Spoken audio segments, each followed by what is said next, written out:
All right, thank you very much, Adam. Nathan is joining us once again.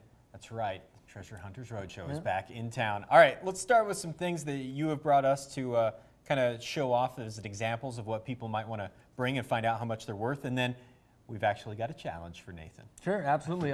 Well, first, any of the coins, any gold coins, silver coins, the pre-1964 half dollars, quarters, dimes, very silver hot commodity, dollars. all gold of any kind, chains, that kind of stuff. All that stuff's really hot right now. The prices of gold and silver are at literally all-time highs. Does it matter how old they are or anything? It's just gold. It can. Most stuff is going to be outweighed in gold and silver prices. They're actually that high that outweighs collectible price a lot. But then if you have some old stuff from maybe the late 1800s, it's Tiffany and Company or something like that. Right.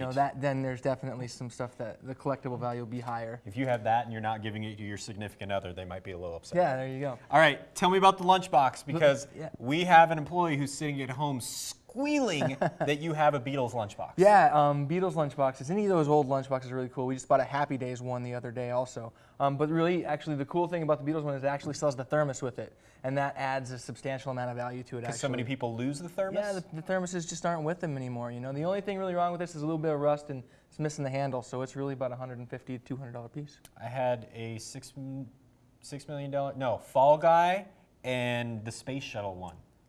They're probably not worth anything. Anyway, tell me about the sword that you got here. Yeah, the sword is a World War II Japanese samurai sword.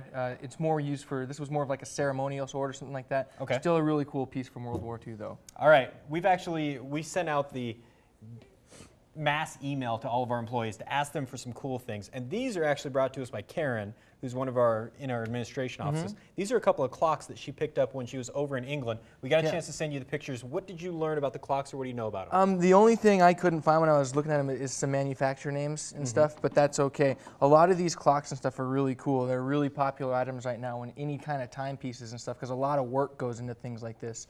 So actually, this one is probably going to be the more valuable one of the two. So as long as it's functioning properly and everything, it can go for up to as much as $500. This one, not quite as popular as a style and things, but that actually, if it's functioning and everything properly too, it can go for $250 to $300. All right, the one thing that every employee has talked about this week, because they've all stopped by my desk to see it, this thing. This, I am told, is a curling iron from France. Do you know anything about this? Yeah, actually, it's funny you say that. This, my aunt and my mom were talking about this. I was home visiting my family a few weeks ago, and they had one of these, and they were telling me stories about remembering heating these up on the stove and stuff. And you literally stick it in the stove, heat it up, and then put it in your hair. Curl for a little bit, and that's exactly what you do.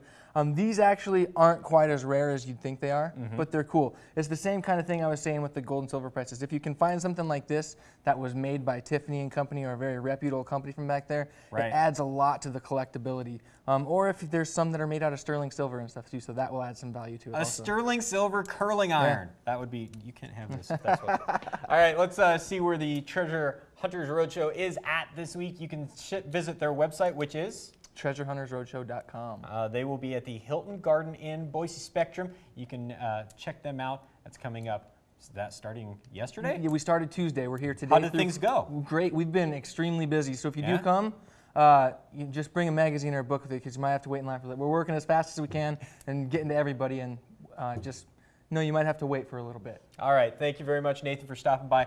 Just in your honor, Stephanie used this on her hair this morning. I'll send it back over to her. Yeah, that's definitely what I did. All right, well.